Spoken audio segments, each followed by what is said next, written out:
നിയമസഭാ തെരഞ്ഞെടുപ്പിൽ റെക്കോർഡിട്ട് സ്ത്രീ വോട്ടർമാർ. കേരളത്തിൽ സ്ത്രീ വോട്ടർമാരുടെ ഏറ്റവും ഉയർന്ന പോളിംഗ് ശതമാനം രേഖപ്പെടുത്തിയ തെരഞ്ഞെടുപ്പാണ് കടന്നുപോയത്. ആകെ സ്ത്രീ വോട്ടർമാരിൽ 81.19% ഇത്തവണ വോട്ട് ചെയ്തു. കേരളത്തിലെ സ്ത്രീ മനസ്സിക്കുറി ഏത് മുന്നണിക്കാകും കരുത്ത് പകരുക എന്നതിലാണ് ആകാംക്ഷ. ഇത്തവണ കേരളത്തിലെ നിയമസഭാ തെരഞ്ഞെടുപ്പിൽ സ്ത്രീ വോട്ടർമാരുടെ കരുത്താണ് ജയപരാജയങ്ങൾക്ക് നിർണായകമാകുന്നത്. സ്ത്രീ വോട്ടർമാരുടെ ഏറ്റവും ഉയർന്ന പോളിംഗ് ശതമാനമാണ് രേഖപ്പെടുത്തിയിരിക്കുന്നത്. ആകെ സ്ത്രീ വോട്ടർമാരിൽ 81.19% ഇത്തവണ വോട്ട് ചെയ്തു.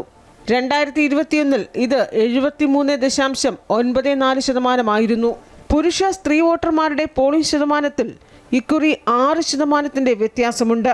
ഇതിനു മുമ്പ് ഇത്രയേറെ ശക്തമായ സ്ത്രീ സാന്നിധ്യം ഉണ്ടായത് 1987 80.58% 87 തിരഞ്ഞെടുപ്പിൽ രേഖപ്പെടുത്തിയിരുന്നത്. എന്നാൽ ഇക്കുറി ഏറ്റവും നിർണായകമായ തിരഞ്ഞെടുപ്പിൽ ശക്തമായ സ്ത്രീ സാന്നിധ്യത്തെ 3 മുന്നണികളും ആകാംക്ഷയോടെയാണ് വീക്ഷിക്കുന്നത്. സ്ത്രീ വോട്ടർമാരെ ലക്ഷ്യമിട്ടുള്ള മുന്നണികളുടെ വാഗ്ദാനങ്ങൾ ഗുണകരമായി എന്ന് വിലയിരുത്തുന്നു. 3 മുന്നണികളുടെയും പ്രകടന പത്രികയിൽ സ്ത്രീ ശാക്തീകരണത്തിന് ഏറെ പ്രാധാന്യം നൽകിയിട്ടുണ്ട്. ഇതൊക്കെ വോട്ടെടുപ്പിനെ സ്വാധീനിക്കുമെന്ന് തന്നെയാണ് പ്രതീക്ഷിക്കുന്നത്.